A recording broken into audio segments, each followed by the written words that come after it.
นตัวนี้แห้งเสียหายยับเลยติดกับหวยสดกล้วยกับให้นากล้วยนะกระปุกปีนี้เข้ามา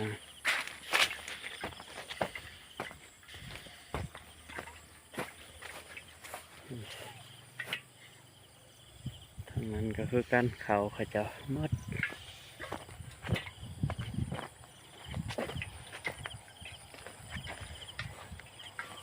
เดี๋ยวชาวนากำลังทอก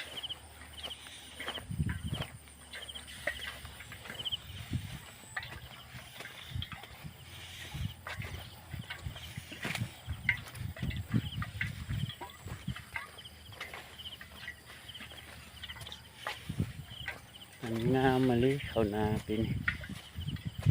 เนาะ